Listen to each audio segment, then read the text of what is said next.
മൂന്നാറിൽ തോട്ടം തൊഴിലാളികളുടെ സമരത്തിലേക്കെത്തിയ എസ് രാജേന്ദ്രൻ MLA തൊഴിലാളികൾ ഓടിച്ചു. രാഷ്ട്രീയക്കാരെ സമരത്തിലേക്ക് കടത്തില്ല എന്നാണ് തൊഴിലാളികളുടെ നിലപാട്. അതേസമയം സമരം 7ാം ദിവസത്തിലേക്ക് കടന്നു. യദു നാരായണൻ വിവരങ്ങളുമായി. യദു, എങ്ങനെ പുരോഗമിക്കുന്നു മൂന്നാറിലെ സമരം? അഭിലാഷ്, ഏഴാം ദിവസവും സമരം അതിതീവ്രമായി തന്നെ പുരോഗമിക്കുകയാണ്. ഇവർ ശക്തമായ രീതിയിൽ തന്നെയാണ് തൊഴിലാളികൾ ഇപ്പോൾ സമരമുഖത്തുള്ളത്. മൂന്നാറിന്റെ എല്ലാ ഭാഗത്തും തൊഴിലാളികൾ നിരന്നു നിന്നുകൊണ്ട് സമരം ചെയ്യുകയാണ്. വലിയ തോതിലുള്ള മുദ്രാവാക്യങ്ങളും ഇവർ മുഴക്കുന്നുണ്ട്. ഇവരുടെ ന്യായമായ അവകാശങ്ങൾക്ക് വേണ്ടി തന്നെയാണ് ഇവരുടെ സമരം ഇപ്പോഴും പുരോഗമിക്കുന്നത്. ഇതിനിടെ 6 ദിവസം ഈ സമരത്തിലേക്ക് തിരിഞ്ഞു നോക്കാതിരുന്ന MLA ഇവിടേക്ക് വന്നിരുന്നു. പക്ഷേ സ്ഥലം MLA ആയ എസ് രാജേന്ദ്രനെ തൊഴിലാളികൾ കൂകി വിളിച്ച് ഇവിടെ നിന്ന് ആട്ടിപ്പായിക്കുകയായിരുന്നു ചെയ്തത്. ഇതുവരെയും സമരത്തെ തിരിഞ്ഞു നോക്കാത്ത MLAയോട് ശക്തമായ ഭാഷയിൽ തന്നെയായിരുന്നു ഇവരുടെ പ്രതിഷേധം.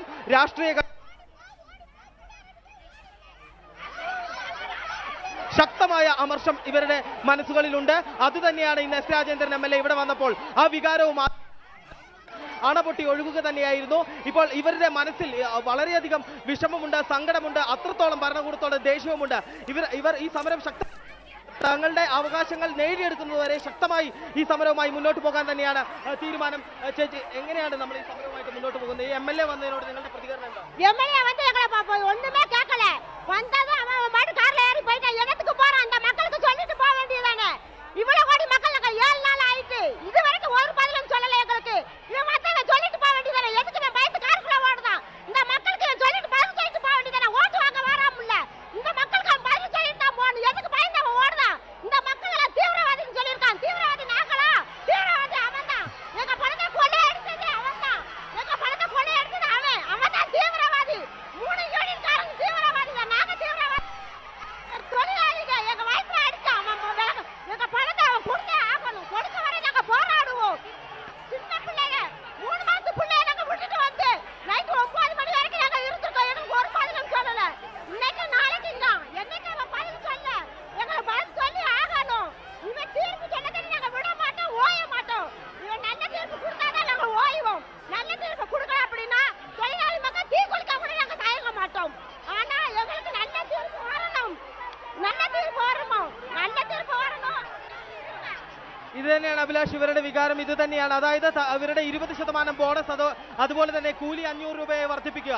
ഈ 2 പ്രധാനപ്പെട്ട ആവശ്യങ്ങളാണ് ഉന്നയിക്കുന്നത്. ഇവർക്ക് ഒരുപാട് ചൂഷണത്തിന് ഇവർ വിധേയരാകുന്നുണ്ട്. ഒരുപാട് പ്രശ്നങ്ങൾ ഇവർക്ക് വേറെയുമുണ്ട്. ചികിത്സാ സൗകര്യങ്ങളില്ല, അടിസ്ഥാനപരമായി ജീവിക്കാൻ നല്ലൊരു വീടുകളില്ല, അത്തരത്തിൽ നിരവധി പ്രശ്നങ്ങൾ ഇവർക്കുണ്ട്. പക്ഷേ അതിനേക്കാളൊക്കെ ഉപരിയായി ഇവർ ന്യായമായ 2 ആവശ്യങ്ങളാണ് ഇപ്പോൾ ഏറ്റവും പ്രധാനമായി മുന്നോട്ട് വെക്കുന്നത്. 1 കൂലി, 2 ബോണസ്. അതായത് കമ്പനി മാനേജർമാർ ഉൾപ്പെടെയുള്ളവർക്ക് കമ്പനി 20% ബോണസ് ഇപ്രാവശ്യം നൽകിയിരുന്നു. തൊഴിലാളികൾക്ക് മാത്രമാണ് 10% ബോണസ് നൽകിയത്. അതായത് ഇത്രയും കുറഞ്ഞ ബോണസ് തുക തൊഴിലാളികൾക്ക് മാത്രം നൽകുന്നതിന്റെ കാരണം എന്താണെന്ന് ഇവർക്ക് മനസ്സിലാക്കുന്നില്ല. കാരണം കഴിഞ്ഞ വർഷത്തേതുപോലെ തന്നെ ഒരു ഉൽപാദനം ഇപ്രാവശ്യവും കമ്പനിയിൽ ഉണ്ടായിട്ടുണ്ട് എന്ന് തൊഴിലാളികൾ പറയുന്നുണ്ട്. അത് തള്ളിക്കളയാൻ സാധിക്കില്ല. കാരണം തേയിലക്കൊളന്തുകൾ നുള്ളുന്നതും അത് കമ്പനിയിൽ കൊണ്ട് കൊടുക്കുന്നതും അതിന്റെ അളവ് കൃത്യമായി തൊഴിലാളികൾക്ക് അറിയാം. അതുകൊണ്ട് അത്രയും വലിയ കഴിഞ്ഞ വർഷം നുള്ളിയ അത്രയോ അതിൽ കൂടുതലോ തേയില ഫാക്ടറികളിൽ എത്തിയിട്ടുണ്ട്. പക്ഷേ കമ്പനി കണക്കുകളിൽ കൃത്രിമം കാണിച്ച് നഷ്ടം പെരുപ്പിച്ച് കാണിച്ചു എന്നാണ് ഇവർ പറയുന്നത്. അതായത് കൃത്യമായ ഒരു ബാലൻസ് ഷീറ്റ്, കമ്പനിയുടെ ബാലൻസ് ഷീറ്റുകൾ കൃത്യമായി തന്നെ പരിശോധിക്കണമെന്നും ഒരാവശ്യം ഇവർ മുന്നോട്ട് വെക്കുന്നുണ്ട്. പക്ഷേ ഈ ട്രേഡ് യൂണിയൻ സംഘടനകളെയോ രാഷ്ട്രീയക്കാരെയോ ഇപ്പോഴും ഇവർ വിശ്വസിക്കുന്നില്ല. കാരണം 6 ദിവസമായി സമരം തുടങ്ങിയിട്ടും, നമ്മൾ നേരത്തെ പറഞ്ഞതുപോലെ 6 ദിവസമായി സമരം തുടങ്ങിയിട്ടും ജില്ലാ കളക്ടർ പോലും ഇവിടെ എത്തിയിട്ടില്ല. ഇത് വളരെ തങ്ങളോടുള്ള കടുത്ത അവഗണനയായി. അതായത് കമ്പനി മാനേജ്മെന്റ് തങ്ങളെ എങ്ങനെയാണോ ചൂഷണത്തിന് വിധേയരാക്കുന്നത്, കമ്പനി മാനേജ്മെന്റ് തങ്ങളെ എങ്ങനെയാണോ വിവേചനപരമായി കാണുന്നത്, അതുതന്നെയാണ് സർക്കാരും ജനപ്രതിനിധികളും തങ്ങളോട് തുടരുന്നത് എന്ന വ്യക്തമായ നിലപാടിൽ തന്നെയാണ് ഇവർ. അതുകൊണ്ട് തങ്ങളുടെ സംഘബലത്തിൽ ഊന്നിക്കൊണ്ട് ഈ തങ്ങളെ വഞ്ചിച്ചവരെയും തങ്ങളെ കബളിപ്പിക്കുന്നവർക്കുമെതിരെ സംഘബലത്തിൽ ഊന്നിക്കൊണ്ട് തൊഴിലാളികളായി ഒറ്റക്കെട്ടായി നിന്നുകൊണ്ട് ഇതിനെതിരെ ശക്തമായ മറുപടി കൊടുക്കാൻ തന്നെയാണ് തൊഴിലാളികളുടെ തീരുമാനം. അതുകൊണ്ട് തന്നെ ഇവർ ഈ സമരവുമായി ശക്തമായി മുന്നോട്ട് പോകുമെന്ന് ഇവർ പറഞ്ഞു കഴിഞ്ഞു. അതിന്റെ പ്രതിഫലനമാണ് നമ്മൾ ഇവിടെ മുഴുവനായി തന്നെ കാണുന്നത്. മറ്റ് ദിവസങ്ങളിലേക്കാൾ കൂടുതൽ ആളുകൾ എത്തിയിട്ടുണ്ട്. സമരത്തിൽ പങ്കെടുക്കുന്ന എല്ലാവരും വളരെ ശക്തമായി തന്നെ രംഗത്തുണ്ട്. ഇന്ന് കാരണവശാലും സമരത്തിൽ നിന്ന് പിന്മാറില്ല എന്ന് ഇവർ ഉറപ്പിച്ചു പറയുകയും ചെയ്യുന്നു. അഭിലാഷ്, യദു, VS അച്യുതാനന്ദൻ ഈ സമരം ഏറ്റെടുക്കാൻ മൂന്നാറിലേക്ക് വരുന്നു എന്ന് അറിയിച്ചിട്ടുണ്ട്. ഏതെങ്കിലും രാഷ്ട്രീയ നേതാക്കൾ ഇപ്പോൾ സ്ഥലത്തുണ്ടോ? ഈ സമരത്തെ അനുകൂലിക്കുന്ന വിധത്തിലുള്ള നിലപാടുകൾ രാഷ്ട്രീയ കക്ഷികളും ട്രേഡ് യൂണിയനുകളും അവിടെ സ്വീകരിക്കുന്നുണ്ടോ? അഭിലാഷ്, ഈ സമരത്തെ അനുകൂലിക്കാൻ അങ്ങനെ ട്രേഡ് യൂണിയനുകൾക്ക് അങ്ങനെ അനുകൂലിക്കുന്നതിൽ ഒരു സാങ്കത്യമില്ല. കാരണം ഈ 6 ദിവസമായി ഈ സമരം നടക്കുന്നു. ഈ സമരത്തിന് ഇവർ ഇറങ്ങുന്നതിന് മുമ്പ് ഈ തൊഴിലാളികൾ തങ്ങളുടെ പ്രശ്നങ്ങൾ മുഴുവൻ ട്രേഡ് യൂണിയൻ നേതാക്കളോട്, ഇവിടെയുള്ള പ്രാദേശിക ട്രേഡ് യൂണിയൻ നേതാക്കളോടും ജില്ലാ തലത്തിലുള്ള നേതാക്കളോടും പറഞ്ഞിട്ടുള്ളതാണ്, രേഖാമൂലം പരാതി നൽകിയിട്ടുള്ളതാണ്. പക്ഷേ ട്രേഡ് യൂണിയനുകൾ ഒന്നും തന്നെ ഇവരുടെ ഒരു പ്രശ്നത്തിലും ഇടപെട്ടില്ലെന്ന് മാത്രമല്ല, ഈ കമ്പനി പറയുന്നത് അനുസരിക്കാൻ ഇവരോട് പറയുകയും ചെയ്തു. ഈ ഘട്ടത്തിലാണ് തൊഴിലാളികൾ ഇത്തരത്തിലൊരു സമരത്തിലേക്ക് ഇറങ്ങിയത്. അതുകൊണ്ട് തന്നെ ഇനി ട്രേഡ് യൂണിയൻ നേതാക്കൾക്ക് ഇവിടെ വരാനുള്ള യാതൊരു അവകാശവുമില്ല എന്നാണ് തൊഴിലാളികൾ പറയുന്നത്. കാരണം തങ്ങളെ അവർ വഞ്ചിച്ചിരിക്കുന്നു എന്ന് ഇവർ തിരിച്ചറിഞ്ഞിരിക്കുന്നു. രണ്ടാമത് MLA MP ഉൾപ്പെടെയുള്ള ജനപ്രതിനിധികളാണ്. ഈ ജനപ്രതിനിധികളും 6 ദിവസമായി ഈ സമരം തുടങ്ങിയിട്ട് ഇവിടേക്ക് വന്നിട്ടില്ല. MLA-യെയും MP-യെയും ജില്ലാ കളക്ടറെയും ഉൾപ്പെടെയുള്ള ആളുകളോട് നേരത്തെ തന്നെ ഇവർ പരാതി പറഞ്ഞിരുന്നു. പക്ഷെ ആരും തന്നെ ഇത് ചെവിക്കൊണ്ടില്ല. പിന്നെ ഈ സമരം തുടങ്ങിയ ശേഷവും ഇടുക്കി ജില്ലയിലെ നില കേരളത്തിലെ തന്നെ ഏറ്റവും വലിയ ടൂറിസം കേന്ദ്രമായ മൂന്നാറിൽ, അത്രയേറെ സർക്കാരിന് വരുമാനമുണ്ടാകുന്ന മൂന്നാറിൽ, ടൂറിസം വകുപ്പിന് വരുമാനം ഉണ്ടാകുന്ന മൂന്നാറിൽ ഇങ്ങനെ ഒരു സമരം നടന്ന്, ഒരുപോലുള്ള സമരം ദേശീയപാത ഉപരോധിച്ച് രാവിലെ മുതൽ വൈകുന്നേരം വരെ ഇത്തരത്തിലൊരു സമരം നടന്നിട്ടും ഇതുവരെയും അതിലൊരു ഒത്തുതീർപ്പുണ്ടാക്കാൻ സർക്കാർ തയ്യാറായിട്ടില്ല. അതുകൊണ്ട് തന്നെ ഇനി ഇതിന് തങ്ങളുടെ അവകാശങ്ങൾ അനുവദിച്ച് കിട്ടുന്നത് വരെ ഈ സമരത്തിൽ നിന്ന് പിന്മാറില്ല, ഒരു രാഷ്ട്രീയ കക്ഷിയെയും ഇങ്ങോട്ട് അടുപ്പിക്കുകയുമില്ല എന്നിവർ പറയുന്നുണ്ട്.